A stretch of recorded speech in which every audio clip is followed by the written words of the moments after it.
Il occupe une place tellement importante qu'il méritait d'être là. Et je suis toujours heureux de le voir parce que quand il est arrivé pour la première fois avec des sketchs de Palmade, c'est un tsunami qui s'est abattu sur ce métier. Il est tellement populaire que dans l'histoire des humoristes et du stand-up, il est le seul à avoir osé, il fallait y aller, hein, affronter 50 000 personnes, où ça, au Stade de France. Voici Jean-Marie Bigard.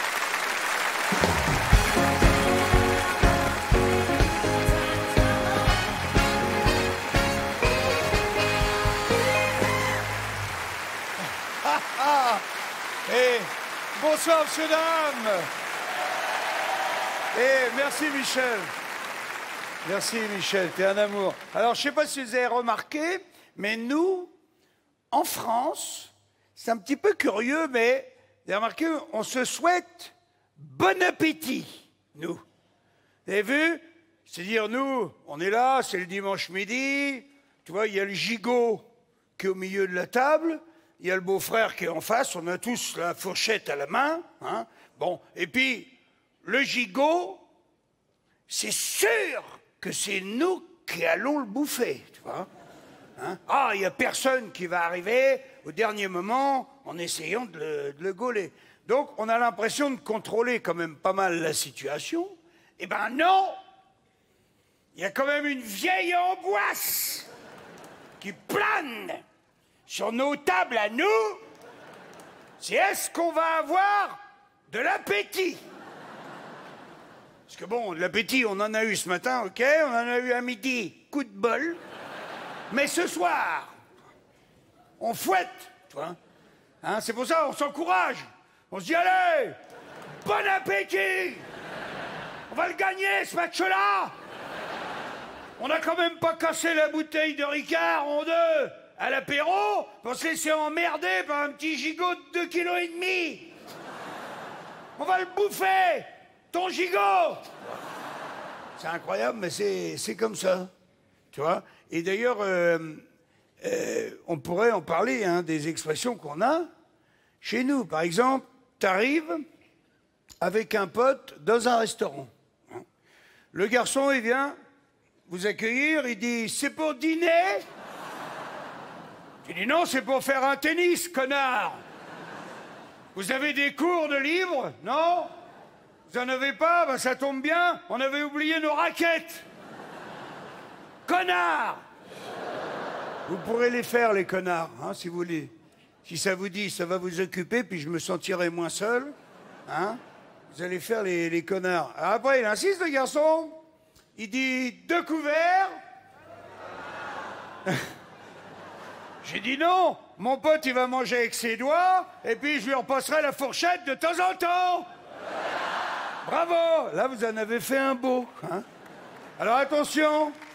Merci, monsieur, dame. Merci, merci, c'est gentil, merci, merci. Attention, parce que des fois, c'est le client qui est con, hein, des fois. Des fois, le client, il dit au garçon, il est frais, votre poisson? Donc, il dit, non, il est pourri depuis 4 jours, mais on va essayer de le fourguer quand même. Bien sûr, bien sûr. L'autre jour, moi, au restaurant, je venais de finir mon assiette. Je te jure, j'avais tout bien récuré. Alors écoute, l'assiette est brillée. On aurait pu la remettre en vitrine direct. Le garçon, il arrive vers moi, il me dit « Vous avez terminé ?» Bah, je dis non, je vais manger l'assiette, puis après, je verrai ce que je peux faire avec la table. Mais bien sûr. C'est vrai, regarde. Un autre exemple. Vous êtes invité chez des amis. Vous arrivez devant la porte, à acheter un bouquet de fleurs pour être poli. Hein. La maîtresse de maison, elle ouvre la porte. D'abord, elle dit « Oh, c'est vous !» Ah, tu dis « Non, non, c'est pas nous, mais on va pas tarder, hein. Il reste plus que 50 centimètres. Connasse !» Ah oui, il faut changer un petit peu, hein, de temps en temps. Et après, dès qu'elle aperçoit le bouquet de fleurs, elle se met à hurler à la mort, elle fait « Oh, des fleurs !» Parce que d'habitude, on doit y offrir des carottes râpées ou ou des boulons, ou des roues de tracteur. Donc t'as l'impression qu'on y avait jamais fait le coup.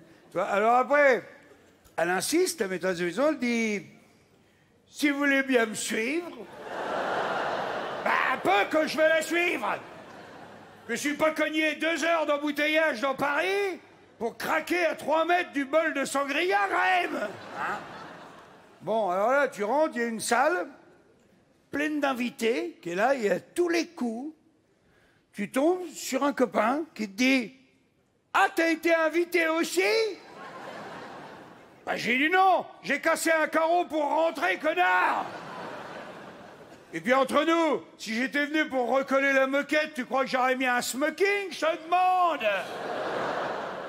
Non mais je te jure, hein, des fois on se demande hein, ce qui se passe dans la tête des gens. Tiens, l'autre jour, j'étais dans un ascenseur avec un copain. Écoute-moi bien. D'un coup, il me fait... Il fait « Oh putain, ça pue! C'est toi qui as pété ?» Bah, j'ai dit « On n'est que 2. » Mais je te jure. Ah bah attends, tu te demandes. Ouais.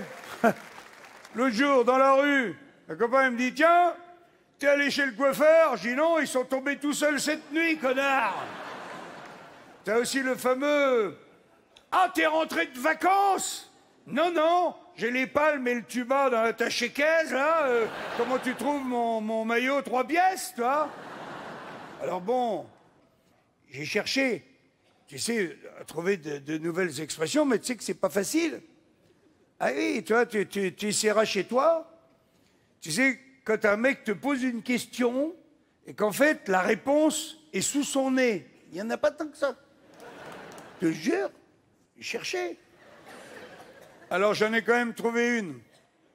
Nouvelle, c'est pour vous. C'est cadeau, c'est... Tu croises un pote et tu lui dis, tiens, la semaine dernière, je suis allé à l'enterrement de machin. Et là, régulièrement, le mec il te dit, ah bon, il est mort? Alors moi je dis non. Au début, on voulait l'enterrer vivant, mais... il n'était pas tellement partant avec ce truc-là. Donc effectivement, on a attendu qu'il soit mort. Connard. Merci, monsieur, dame. Merci, merci.